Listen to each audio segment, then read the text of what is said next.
కర్నూలు జిల్లా ఆదోనిలో రెండవ రోజు ఆదోని జిల్లా సాధన జాయింట్ యాక్షన్ కమిటీ అమరణ నిరాహార దీక్ష కొనసాగుతోంది. దీక్షలో కూర్చున్న గోపాల్ రెడ్డికి వైసీపీ రాష్ట్ర కార్యదర్శి మహేందర్ రెడ్డి మద్దతు తెలిపారు.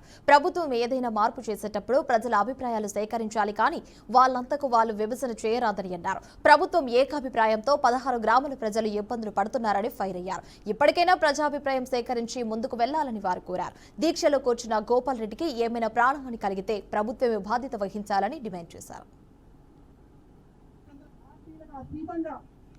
కేవలం ఒక ప్రజలు మాత్రమే ఐకమత్యంగా చేసిన ఉద్యమం ఏదైనా ఉంది ఆదోనిలో అంటే నాకు తెలిసి ఈ రోజు ఈ ఆదోని మండలం ఆదోని జిల్లా ఉద్యమం కూడా నడుస్తుంది. పక్క దానికి కూడా వ్యక్తిగతంగా పార్టీ పరంగా మా సంపూర్ణ మద్దతు తెలియజేస్తున్నాము. అదే విధంగా ఆదోని మండలాన్ని కూడా 2గా విభజించండి, 3గా విభజించండి, అది గవర్నమెంట్ ఇష్టం. దానికి మేము అభ్యంతరం తెలపడం లేదు. కాకపోతే మా అభిప్రాయాలకు పరిగణనలోకి తీసుకోండి, మా అభిప్రాయాలు మన్నించండి, మా అభిప్రాయాలు గౌరవించండి, మమ్మల్ని గుర్తించండి. మాకు అనుకూలంగా పరిపాలనా సౌలభ్యం కొరకు ఇంతకుముందు ఏదైతే ఉందో రేపు పొద్దున భవిష్యత్తులో డీలిమిటేషన్ కింద ఆదోని 1 to 1 ఏర్పడాల్సిన పరిస్థితి వస్తే కూడా ఎటువంటి ఇబ్బందులు లేకోకుండా ఆదోని 2 భాగాలుగా విభజించి ఈ గ్రామాల ప్రజలకు అందరికీ సౌకర్యంగా ఉండేటట్లు ఏర్పాటు చేసి నిర్ణయం తీసుకుంటారని చెప్పి ఈ సందర్భంగా ఆశిస్తున్నాను.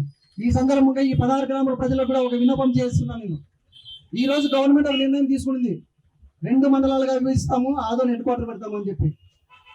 ఈ రోజు మీరు సాయంత్రం మళ్ళీ సీఎం గారితో మీటింగ్ కూడా ఉంది. 31వ తారీఖు ఫైనల్ గెజిట్ వస్తుంది.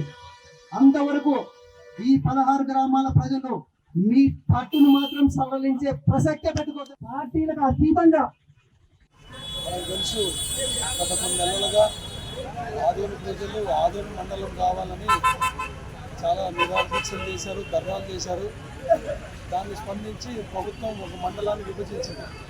ఆ విభజించేటప్పుడు ఈ ప్రజా ఇష్టం తీసుకోకుండా, ప్రజాభిప్రాయం తీసుకోకుండా ఊరికే ఒక పోరాటంగా పెద్దరివాడ మండలాన్ని ప్రకటించేసింది. ప్రకటించడం మనమంతా రక్షిస్తున్నాం, కానీ ప్రకటించిన తీరు పద్ధతి బాగాలేదని మళ్ళా ఇప్పుడు అదే ప్రభుత్వంలో ఉన్న ప్రభుత్వ పెద్దలే ప్రభుత్వ తీరును నిరసిస్తూ ఈరోజు ఆమరణ మా అన్న గోపాల్ రెడ్డికు పద్ధతి తెలుపుతున్నాము. వెంటనే ప్రజా ఇష్టం మేరకు ఆ మండలాన్ని విభజించడం ఓకే, కానీ విభజించిన ఆ గ్రామాలని మనకు ఆదోని దూరం అవుతుందనే ప్రజలు పోరాటం చేశారు. మళ్ళీ ఒక పెద్దరివాడ మండలం పూర్తి దూరం అయిపోయి ఎక్కడో ధనాపురం ఉన్న ఊళ్ళో ఆదోని రావడానికి 10 కిలోమీటర్లు అయితే హరివానం పోవాలంటే 40 కిలోమీటర్లు అవుతుంది. ఎన్నికల ప్రజలు ఆదోని కావాలంటే 10 కిలోమీటర్లు అవుతుంది, కానీ ఇప్పుడు హరివానం హెడ్ క్వార్టర్ పెడితే అక్కడ కూడా 40 కిలోమీటర్లు అవుతుంది. ప్రభుత్వం వెంటనే ఈ మండలాన్ని విభజించడం ఓకే, కానీ ఏ గ్రామాలను ప్రజానాయకులు చాలా సీనియర్ నాయకులు ఉన్నారు కూడా ఆ నాయకులను ప్రజలను సంప్రదించి ఏ మండలాన్ని విభజించి ఏ గ్రామాలని దాంట్లో పెడితే బాగుంటుందని ప్రభుత్వం వెంటనే ఈ నిర్ణయాన్ని వెనక్కి తీసుకొని మళ్ళా మండలాన్ని విభజించి ఏ గ్రామాలు అక్కడికి అనుకూలంగా ఉంటాయో దాని ప్రజా